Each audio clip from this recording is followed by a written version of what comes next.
Hey friends, it's Shauna.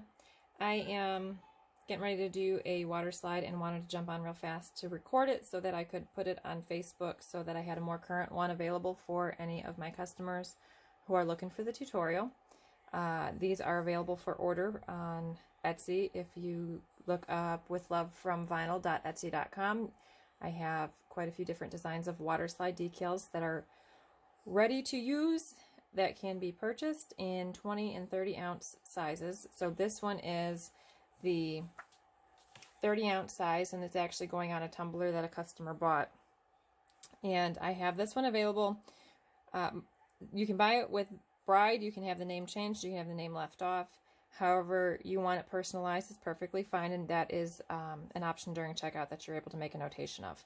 So to get started, I've got my tumbler that has been glittered and epoxied twice. It's been sanded. So essentially, if there was no decal going on it, this would be ready for its third and final layer of epoxy. It is smooth as it can be. It is ready to go, and that is when you want to add your decals and your decorations. So to get started, you're going to take your decal, stick it in the water. I have a tendency, just out of habit, to go print side up first, so then it curls in on itself, and then I turn it over, put it print side down. For some reason in my head, it just makes it smoother faster. Whether or not it's true, I don't know. You do you. Whatever works, whatever makes you feel comfortable, go for it. Like I said, my decals that I offer are ready to use, so they don't need to be sealed upon receipt. You can trim them. They're not going to be trimmed down to size. They're not, I mean, you're going to get them in a basic rectangular square shape depending on which decal you buy. So you can have the option of cutting them down a little bit so that there's less material to work with, totally up to you. But as far as sealing, they're good to go. You don't have to do any work on that end of it. If you are making your own, follow the instructions provided by whatever company you purchased your water slide from, because if you're using inkjet, you're going to want to seal it first, or the ink's going to run when you go to put it into the water. I apologize. I don't know the details of sealing an inkjet water slide. I apologize for that, but I am sure if you YouTube it, there's probably videos that will come up, and good ones too. So you can always resort to there if needed. So while that's setting in, and you just kind of let it hang out in the water, while that's setting in there, I'm going to show you. You guys seen me glitter this one. This is the one we did with the purple at the bottom with the light blue into the white. And then when I glittered it for the second coat, I added the light blue on top of the purple to try to tone down that purple a little bit. And then during the first layer of epoxy, I added some chunky glitter on top of the bottom half. And that is the decal that I chose for this one.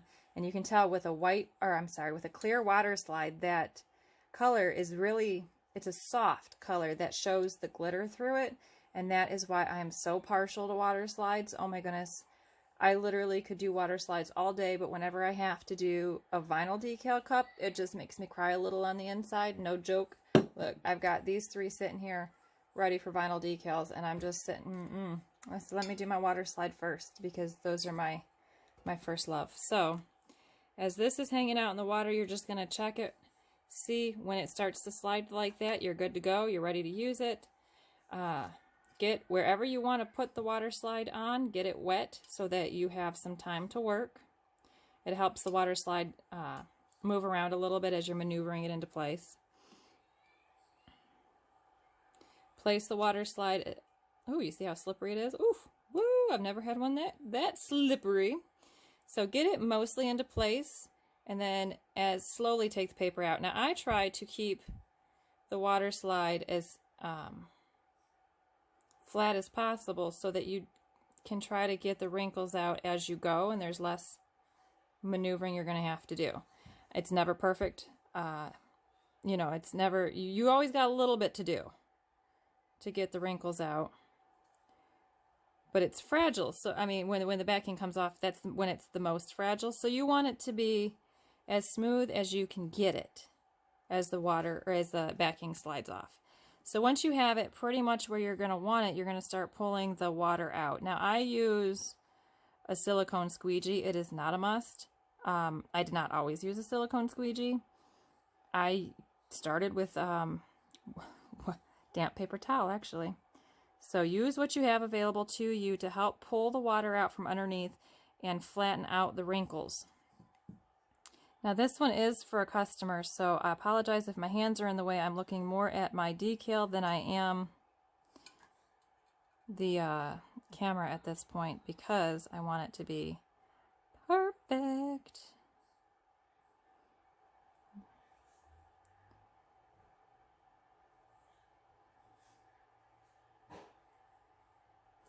And I'm just pulling the water out from under it while I'm smoothing out those wrinkles.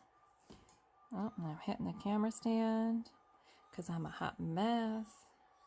If you guys have paid attention to my posts, you will see it's been a rough week for us here at the Chaboy house.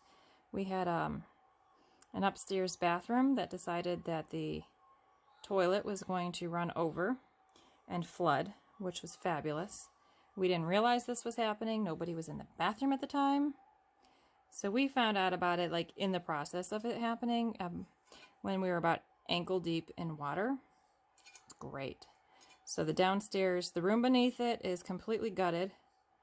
And the crew has been awesome. Like they've literally been, they were here like the day I called them, they showed up. They've been working on getting it all dried out. They're super nice people. And then yesterday I went upstairs and a new guy was here who hadn't been here yet. And wouldn't you know it, he misunderstood which bathroom. And he was gutting the tile in the wrong bathroom. It's been a special week. Not my favorite week in the world, but they're very nice about it. They apologize profusely, and they're replacing the tile, so it's, you know, it's not the end of the world, but whew, that was a moment. That was a moment I don't think him or I liked. I didn't even realize he was in the wrong bathroom. I thought they found an issue. You know, the water had traveled through the floor and gotten into that bathroom. So I walk up there and I went, oh, there's water in this bathroom too. And he looks at me and goes, what? And I'm going, oh my goodness. He did not know. All right.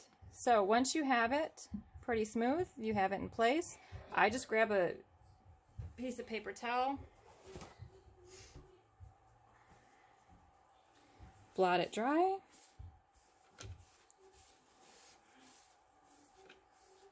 And any of those, if there's any little tiny wrinkles left, you can smooth them out there too. So, I'm sorry again, I'm not totally paying attention to you guys on the actual camera end of it. But that's it. Now, for large decals like we just did, I prefer to use the modern curve tumblers, which is what this one is. This is a 30-ounce modern curve versus this kind, which is just a standard 30-ounce. And the difference between the two, when you put them side by side, you see this one's got a little bit sharper of an edge, whereas this one kind of curves down almost like an hourglass sort of feel to it. I have done this one. I can do this one. I just, if there's no preference on the end of the customer, I'm going to choose this one for a larger tumbler.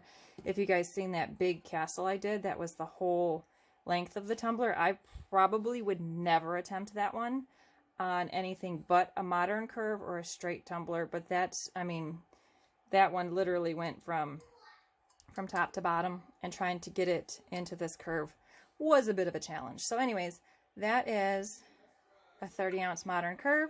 That is how you apply a water slide. If you have any questions, as always, feel free to let me know. You can private message me. You can comment on the actual video. And that's it. I appreciate you guys watching. Thanks so much.